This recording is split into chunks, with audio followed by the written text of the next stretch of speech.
안녕하세요. 코치이자 대화 안내자로 활동하고 있는 박진원입니다. 저는 오늘 여러분들과 함께 한국 MVC 센터에서 나온 비폭력 대화라는 책을 나눠보려고 합니다.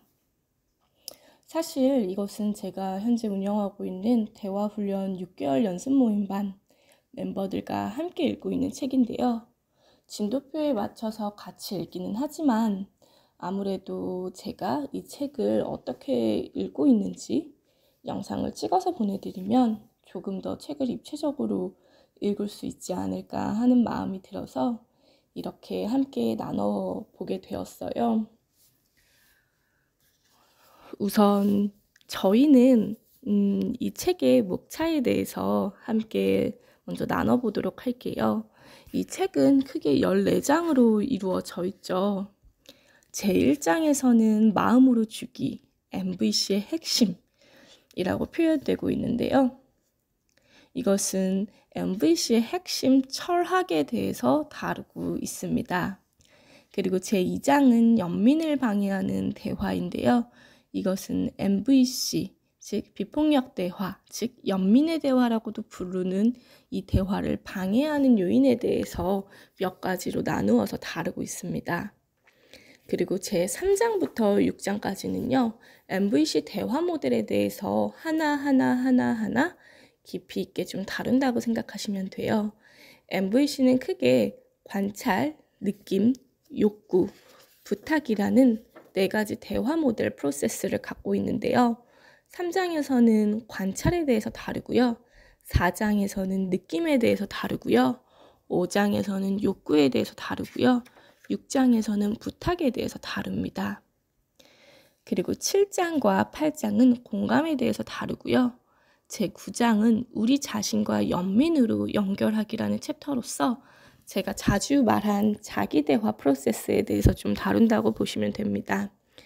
그리고 제10장은 분노를 온전히 표현하기라는 챕터이고요. 제11장은 갈등 해결과 중재, 제12장은 보호를 위한 힘쓰기, 제13장은 자신을 자유롭게 하고 다른 사람을 돕기, 제14장은 MVC로 감사 표현하기라는 챕터입니다. 저희는 오늘 제1장인 마음으로 주기라는 챕터를 좀 함께 살펴보려고 해요. 이 페이지를 좀 살펴보시면 마음으로 주기라는 챕터 아래에 MVC의 핵심이라고 쓰여져 있습니다. 그리고 한 장을 더 넘겨보시면 장수로는 페이지 23 앞에 있는, 근데 여기 페이지 넘버링이 적혀져 있지는 않아요.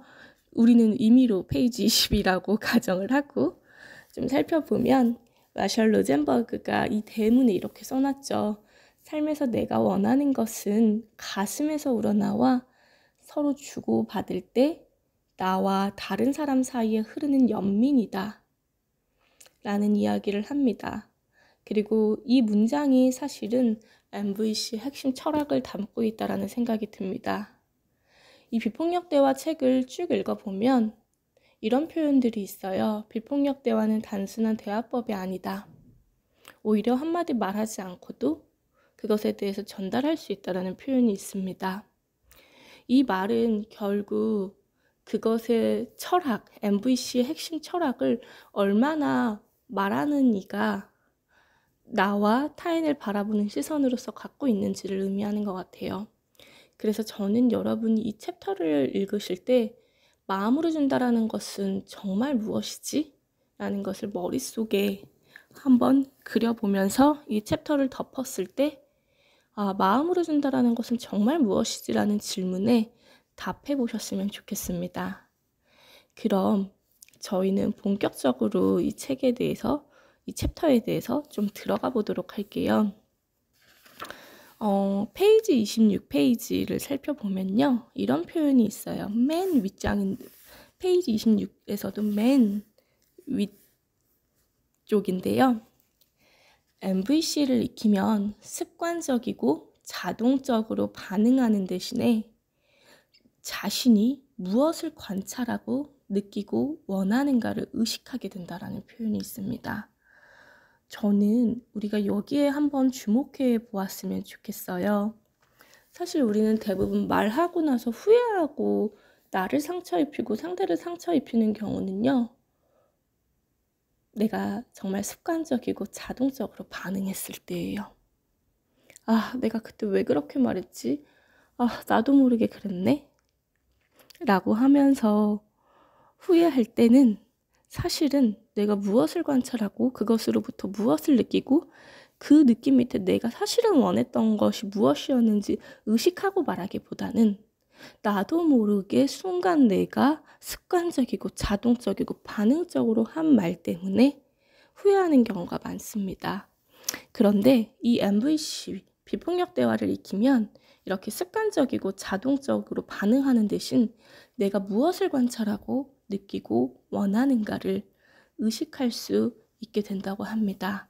그리고 이를 바탕으로 솔직하고 명확하게 나를 표현할 수 있게 된다고 얘기하면서 그뿐만이 아니라 다른 사람들의 이야기를 존중과 공감으로 귀 기울여 듣고 주어진 상황에서 내가 구체적으로 원하는 것이 무엇인지 명확하게 표현할 수 있게 된다고 합니다.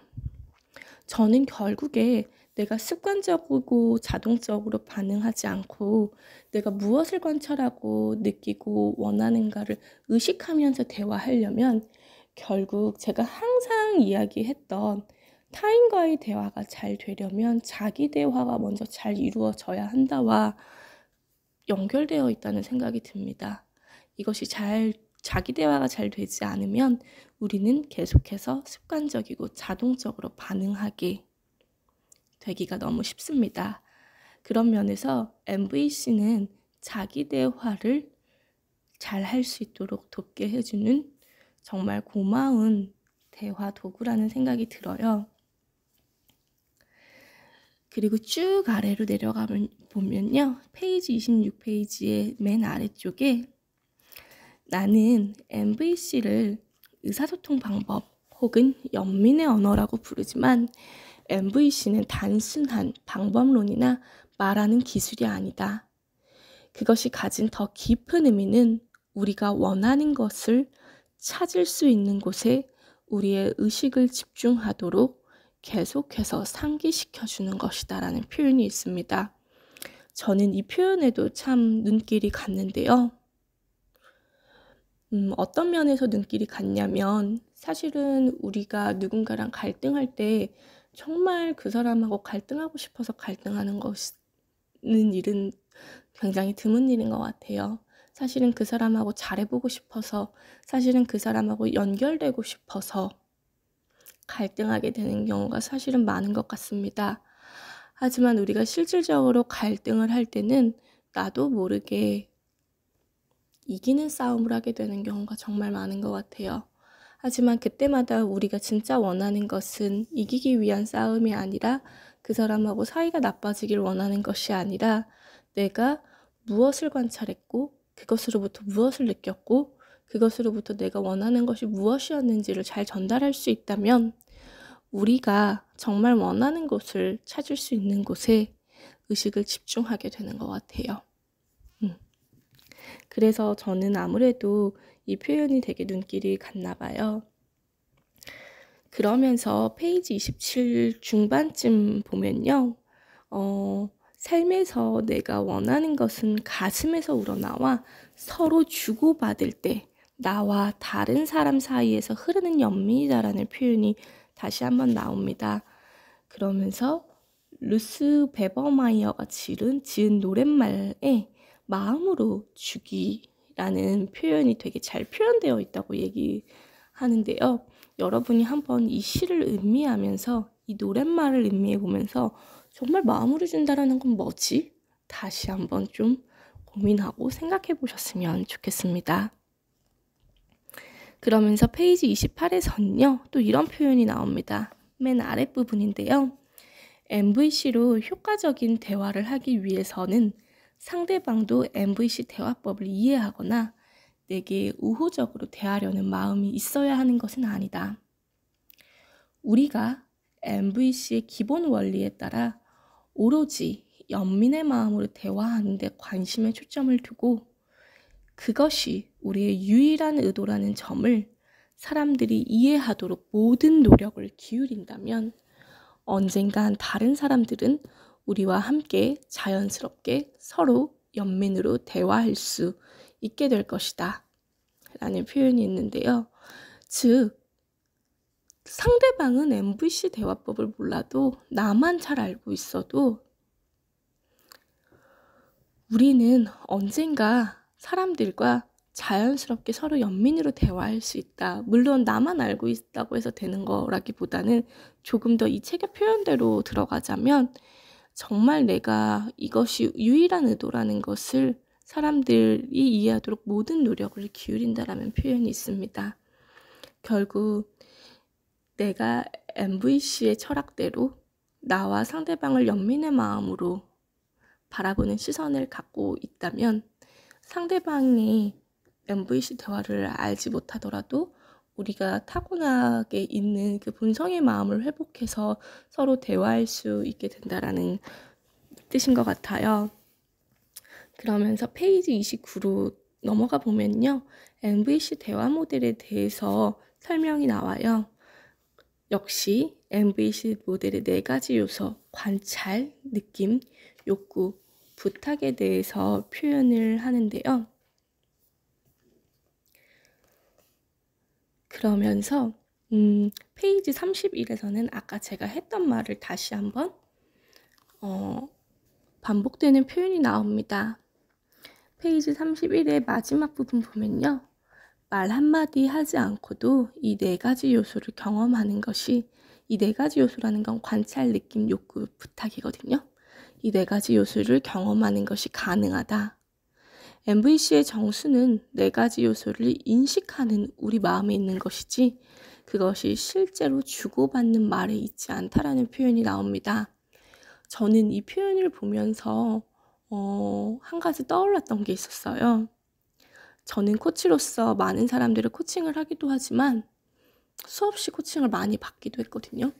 그런데 저의 코치님이 어떤 이야기를 하지 않아도 그냥 저를 바라보는 시선, 저를 바라보는 눈빛, 저에게 하는 텍스트적인 메시지가 아닌 목소리만으로도 이 사람이 온몸으로 나한테 얘기한다라는 것을 절감할 때가 있어요.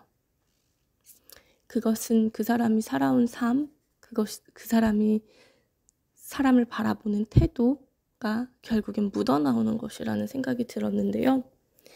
그것과 마찬가지로 MVC 역시 우리가 이 관찰, 느낌, 욕구, 부탁이라는 4가지 대화 프로세스를 그냥 프로세스적으로 익히는 것은 크게 중요하지 않다.